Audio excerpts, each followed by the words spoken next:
Gila, luar biasa ini. Nah, tadi disebut anggarannya 466 triliun. Dan dari awal dengan gagah perkasa dia mengatakan tidak akan melibatkan dana APBN yang banyak. Suharso Manoarfa, kepala BPN, Bappenas maksud saya, Bappenas itu mengatakan hanya 18% dana APBN untuk 466 triliun itu. Ya, Bappenas dan Menteri Keuangan itu sudah menghitung aset-aset Indonesia di segitiga emas. Sudah diidentifikasi, diinventarisasi mana aja yang bisa dijual. Jadi gedung-gedung pemerintah di Jakarta, di Kuningan, Sudirman, Tamrin itu dijual untuk membiayai perpindahan di ibu kota baru. Dan duitnya kurang, lalu tadi ada yang nyebut tadi, nanti pemerintah kita, kantor-kantor, kementerian dan lembaga itu akan nyewa. Anda bisa memahami nggak? Ini ada sebuah tempat elit, punya sendiri, yang harganya mahal, punya gedung sendiri, lalu dijual, pindah ke tempat jin buang anak, ya, lalu nyewa, bro. Bukan orang kaya, orang geblek. Jadi pertanyaannya coba, satu, yang ngebangun perumahan siapa? Nggak mungkin pengembang-pengembang itu.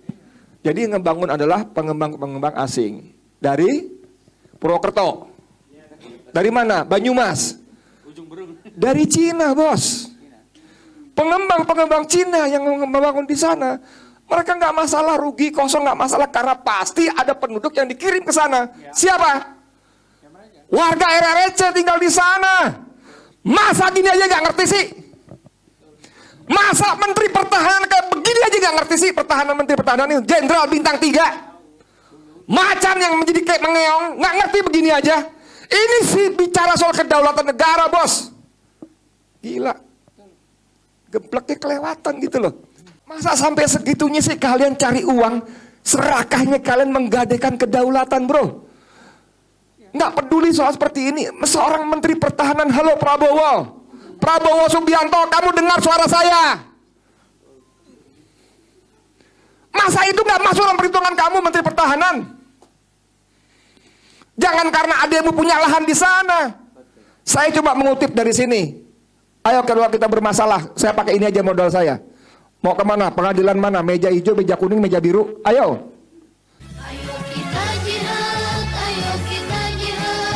membela Islam dan Muslimin.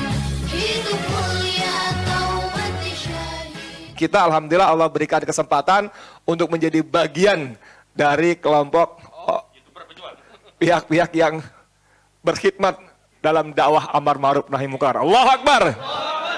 Ya, ini di tangan saya. Ini sebetulnya saya mesti terima kasih pada Ahmad Kozinuddin. Dia kirim ke saya artikel dan di bawahnya itu banyak sekali referensi rujukan dengan link-linknya. Dan salah satunya saya buka, jebret, judulnya Ibu Kota Baru buat siapa? Mana kameranya? Belah mana? Saking banyaknya soalnya. Yang ini ya. Ini, iya ada dikasih sama dia. Ini nggak pelit dia ini. Dikasih linknya ya. Ini disusun oleh 8 LSM, nggak kaleng-kaleng, nggak sembarangan, nggak ecek-ecek. Ya, ini ada 8 LSM yang memang concern dengan hal-hal seperti ini. Saya bacakan 8, ini bentuk terima kasih saya kepada mereka yang sudah bersusah payah. Ya, publikasi bersama oleh Forest Watch Indonesia. Oke, Jatam itu jaringan advokasi pertambangan, tambang. Jatam itu ada Jatam 2, Jatam ini yang nggak pakai embel-embel berarti Jatam Pusat barangkali, kemudian Jatam Kaltim, nah, kan? Lalu ada Pokja 30, ada Pokja Pesisir dan Nelayan, ada Tren Alsia, ada Walhi, dan juga ada Walhi Kaltim. Jadi ini nggak sembarangan, dahsyat ini. Saya sempat baca, dahsyat sekali. Yang beliau cerita tadi, sebagian ada di sini. Karena ini lebih awal terbit, berarti yang beliau tadi, kalaupun berada di sini, berarti ini update yang terbaru, ya. Siapa Ihsan tadi sama Agung. Nah, sebelum saya baca, sebelum masuk ke konten, kita ini kan kemarin ribut kira-kira 1 bulan ini kan kita ribut boneka arwah, betul nggak? Ramai banget ya. Wah, komentar sana sini.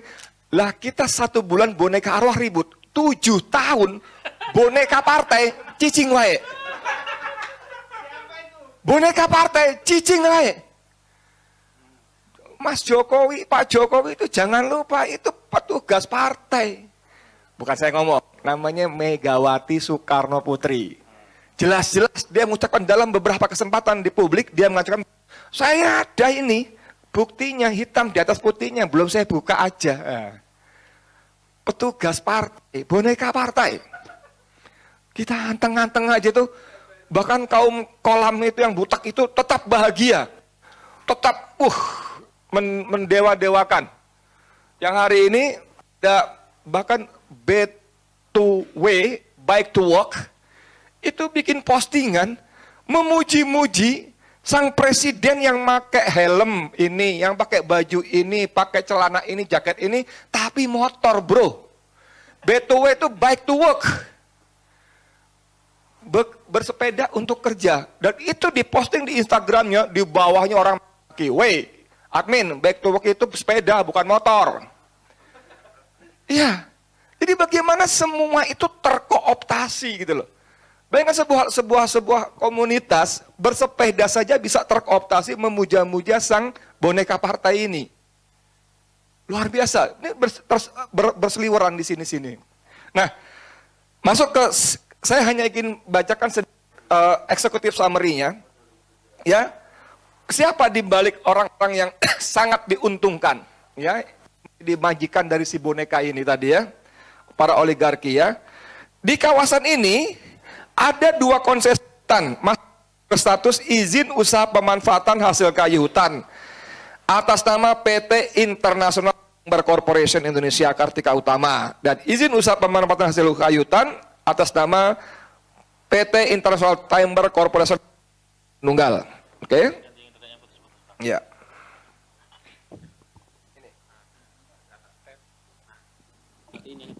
Ya. Nah, di sini ada nama-nama yang kita kenal ya. Ada nama-nama pemiliknya. Oh, terdapat 94 lubang bekas tambang batu bara yang tersebar di kawasan IKN, Ibu Kota Negara Baru, ya.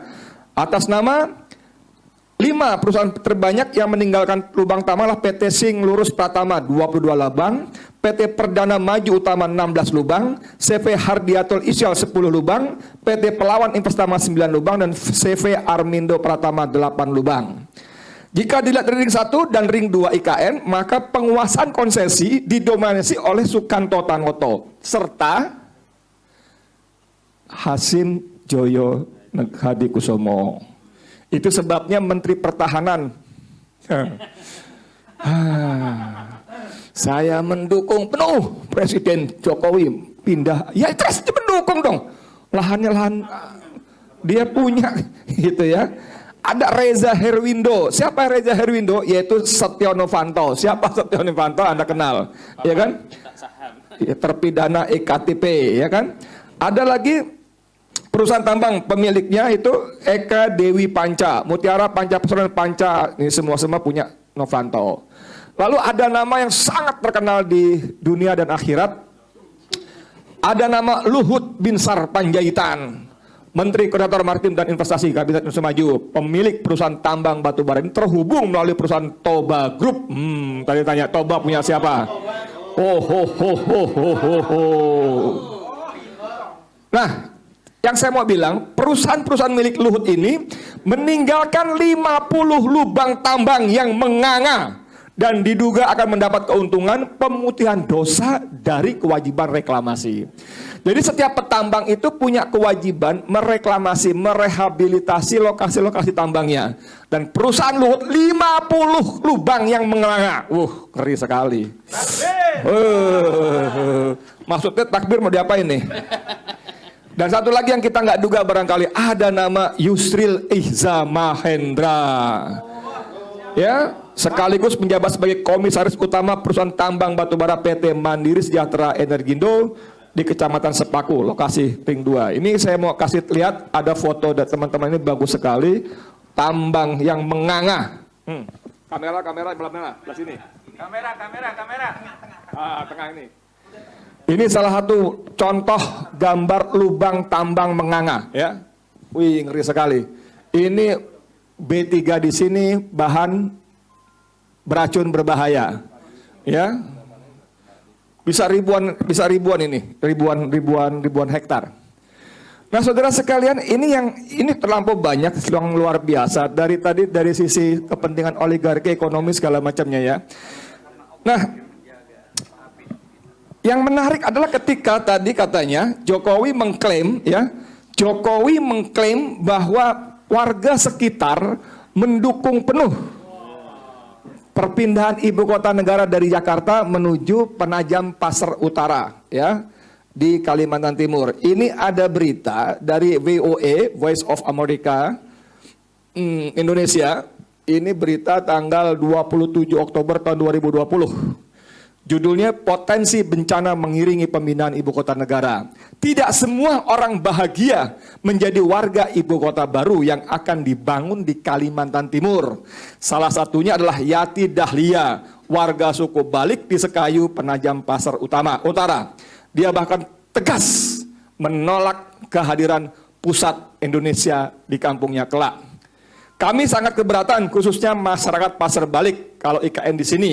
Pembangunan yang ada saya rasa nggak melibatkan masyarakat adat yang ada di sini. Bahkan pemuda-pemudinya kesusahan untuk mencari pekerjaan. Jadi ini manusia satu ini, petugas partai ini, boneka partai ini, boneka oligarki ini berkali-kali berbohong.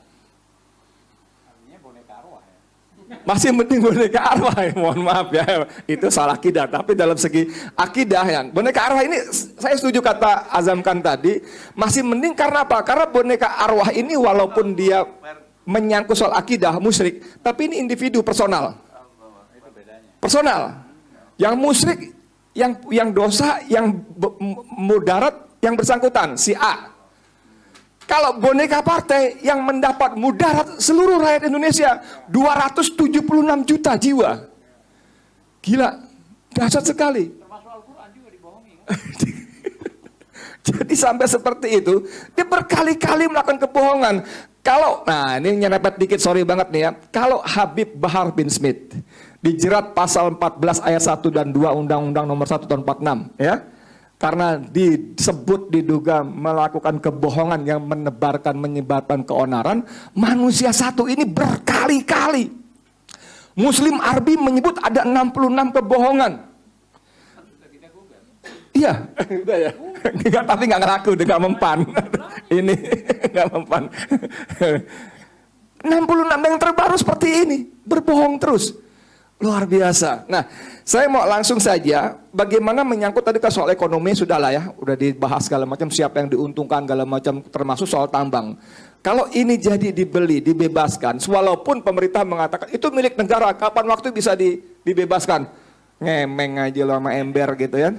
Kalau lo ngomong sama tembok, bisa. Mana bisa? Ini pasti, siapa ngomong cuan tadi? Ini soal cuan. Walaupun punya HGU, nggak bisa main rampas saja. Apalagi pertanyaan pertamanya adalah, berani nggak ngerampas? Berani nggak? Kecuali itu miliknya Pak Dullah. Kecuali itu miliknya Pok Minah yang punya 1000-2000 meter dengan sewenang-wenang. Kecuali itu milik rakyat, penduduk kampung yang sudah berturun-temurun dimiliki, dikuasai, tiba-tiba ada PT yang baru dibangun 3 bulan yang lalu, tiba-tiba jebret, ini punya gue, pergi loh. Dengan mengerahkan aparatnya, baik coklat maupun loreng. Kan gila, luar biasa ini. Nah, ini Bang, ini ya, tadi disebut anggarannya 466 triliun. Dan dari awal dengan gagah perkasa dia mengatakan tidak akan melibatkan dana APBN yang banyak. Suharso Manoarfa, Kepala BPN, Bappenas maksud saya, Bappenas itu mengatakan hanya 18% dana APBN untuk 466 triliun itu. Tapi yang terbaru, Sri Mulyani mengatakan APBN 2022 mengutamakan 2 hal. Satu, penanganan COVID yang harus sudah selesai sebetulnya, dan satu lagi pindah ibu kota. Bayangkan seorang menteri keuangan yang dipuja-puji dunia, yang mendapatkan gelar bertubi-tubi menteri keuangan terbaik segala macam yang tidak ada manfaatnya buat rakyat Indonesia. Kenapa? Kalau saya mau kasih tahu, kenapa dia mendapat gelar bertubi-tubi sebagai menteri keuangan terbaik? Karena dia menerbitkan surat utang terlampau mahal. Artinya apa? Dia memberikan keuntungan kepada para kreditor. Dibanding kita tuh punya sebagai negara pengutang itu ada Indonesia, ada Thailand, ada Vietnam, ada Kamboja, ya Om Ishak ya. Dan keempat negara tadi semua itu ratingnya di bawah Indonesia. Seharusnya negara yang ratingnya di bawah Indonesia itu membayar bunga utang lebih mahal daripada kita. Tapi edannya di tangan Menteri Keuangan terbalik dunia, ya bukan terbaik, terbalik dunia, kita bisa membayar utang lebih mahal daripada 4 negara yang terbelakang tadi. Dan itu selisihnya mencapai 2% setahun, yang dihitung oleh teman saya Gede Sandra, itu angkanya lebih dari 400 triliun lebih bayar. Dahsyat bos. Gila bos, dan untuk itu dia diberi hadiah sebagai menteri terbaik. Bahkan ketika dia terjerat pusaran senturi, dia diselamatkan, jebret, langsung menjadi direktur eksekutif Bank Dunia. Harusnya dia diproses oleh KPK, tapi bukan cuma diselamatkan, dikasih hadiah posisi sebagai direktur eksekutif Bank Dunia. Luar biasa, dahsyat sekali. Nah, kembali ke soal tadi, ini dibangun tadi ya, bahwa pemerintah, Soeharto dan Menteri Keuangan, ya, Bappenas dan Menteri Keuangan itu sudah menghitung aset-aset Indonesia di segitiga emas. Sudah diidentifikasi, diinventarisasi mana aja yang bisa dijual. Jadi gedung-gedung pemerintah di Jakarta, di Kuningan, Sudirman, Tamrin itu dijual untuk membiayai perpindahan di ibu kota baru. Dan duitnya kurang, lalu tadi ada yang nyebut tadi, nanti pemerintah kita, kantor-kantor, kementerian dan lembaga itu akan nyewa. Anda bisa memahami nggak? Ini ada sebuah tempat elit, punya sendiri, yang harganya mahal, punya gedung sendiri, lalu dijual, pindah ke tempat jin buang anak, ya, lalu nyewa. Nyewa bro. Bukan orang kaya, orang geblek. Kalau saya bilang goblok nggak enak ya. Saya nggak ngomong goblok ya, nggak ngomong goblok nih saya ngomong geblek. Ini nggak masuk akal kita sebetulnya. Oke, itu satu. Yang kedua, itu ibu kota tuh nanti yang tinggal siapa di situ? Apakah menteri, dirjen dan direkturnya? Hanya ASN saja, uang ASN juga malas ke sana? Atau perlu ada rakyat tinggal di sana? Itu 182.000 hektar loh. Lalu kalau rakyat tinggal di sana, siapa yang membangun perumahannya? Apakah yang membangun itu bernama siapa namanya Ciputra, Agung Podomoro, apa siapa lagi sih grup-grup itu? Sedayu? No. Orang-orang itu orang-orang bisnis. Kalau gue bangun perumahan, mereka akan bertanya yang utama, siapa yang beli? Pasarnya siapa? Kalau pasarnya kuntilanak, genderuwo, ngapain gue bangun di sana? Nggak ada. Nih, sampai tinggal di mana Om Azam? Tinggal di mana? Di mana Jakartanya? Mana mau dia tinggal Gunung Sari pindah ke Kalimantan Penajam sana untuk beli rumah di sana? Gua mau jadi warga ibu kota baru. Mana mau? Nggak ada yang mau. Jadi pertanyaannya coba, satu, yang ngebangun perumahan siapa? Nggak mungkin pengembang-pengembang itu. Jadi yang ngebangun adalah pengembang-pengembang asing. Dari Purwokerto. Dari mana? Banyumas. Dari Cina, bos. Pengembang-pengembang Cina yang membangun di sana. Mereka nggak masalah rugi kosong, nggak masalah, karena pasti ada penduduk yang dikirim ke sana. Siapa? Warga RRC tinggal di sana. Masa gini aja nggak ngerti sih? Masa Menteri Pertahanan kayak begini aja nggak ngerti sih? Pertahanan, Menteri Pertahanan ini Jenderal bintang 3. Macan yang menjadi kayak mengeong, nggak ngerti begini aja. Ini sih bicara soal kedaulatan negara, bos. Gila. Gebleknya kelewatan gitu loh. Ini mereka yang tinggal semua. Saat dibutuhkan tinggal kasih, siap. Selesai nih kita Indonesia. Lalu kalau ada masalah-masalah kita nggak cocok dengan DPR, dengan undang-undang, kita mau dari mau demonstrasi ke sana. Halo? Coba pikirin ini. Mau tuh dari menteng atas no, si Basit ngajak-ngajak no dari si itu. Kita demo ya, ini kita mau menentang RUU ini. Datang ke sana, ke istana di sana, ke DPR sana. Ini coba, ini coba tolong dipikirin. Masa sampai segitunya sih kalian cari uang, serakahnya kalian menggadaikan kedaulatan, bro. Nggak peduli soal seperti ini. Seorang Menteri Pertahanan, halo Prabowo Subianto, kamu dengar suara saya? Masa itu nggak masuk dalam perhitungan kamu, Menteri Pertahanan? Jangan karena ademu punya lahan di sana. Saya cuma mengutip dari sini. Ayo kalau kita bermasalah, saya pakai ini aja modal saya.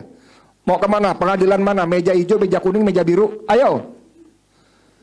Saya betul-betul kesel tadi. Jadi menurut saya, malam ini, kita tidak cukup hanya bunyi begini. Kita tidak cukup hanya membuat pernyataan sikap, nanti akan dibacakan oleh Ketua KPAU. Tapi harus dibawa ke ranah hukum. Betul, ranah hukum. Ini sudah pidana segala macam. Apalah nanti teman-teman hukum yang lebih paham lah. Harus dibawa ke ranah hukum. Saya ikut tanda tangan sebagai prinsipal. Ini kurang ajar sekali ini. Dasar kurang ajarnya. Gibran sama si Kaesang ini masalah besar. Oke, saya benar-benar salut pada Ubedillah Batut, luar biasa sekali. Itu masalah besar. Saya salut benar. Dan sekarang Ubed mengalami tekanan-tekanan, intimidasi, segala macam ancaman-ancaman. Tapi soal ini juga tidak kalah besar, saudara. Ini kita bukan cuma soal serakahnya orang-orang tertentu, ada Luhut, ada segala macam tadi, Sutanto, Kanoto, dan sebagainya. Bukan cuma itu. Ini soal kedaulatan. Ini soal kedaulatan. Dulu Soekarno ditangkap, Yogyakarta, ibu kota diduduki, lumpuh Indonesia. Alhamdulillah Allah menolong bangsa Indonesia lewat Safruddin Prawira Negara. Dia bikin PDRI di Bukit Tinggi. Oke, betul? Hilang itu, padahal sudah presiden kedua itu bukan Soeharto. Presiden kedua itu Safruddin Prawira Negara sebetulnya. Harusnya ya. Tapi Safruddin seorang pejuang sejati, begitu Soekarno-Hatta dibebaskan, dikembalikan lagi negara ini. Saya kembalikan. Ini kalau Yogyakarta bisa dengan gampang duduki, bagaimana Kalimantan, PPU, Penajam Pasar Utara. Waduh, ini masa nggak masuk perhitungan Menteri Pertahanan sih, Mas Prabowo, please deh, ya. Anda tuh sudah banyak mengecewakan pendukungnya. Oh, mama itu sakit hati luar biasa, tapi please deh, cukup salah, sudahi kesalahan sampai di situ aja. Sebagai Menteri Pertahanan, please lihat yang lebih luas. Ini soal kedaulatan negara. Terima kasih. Assalamualaikum warahmatullahi wabarakatuh. Ayo kita jihad membela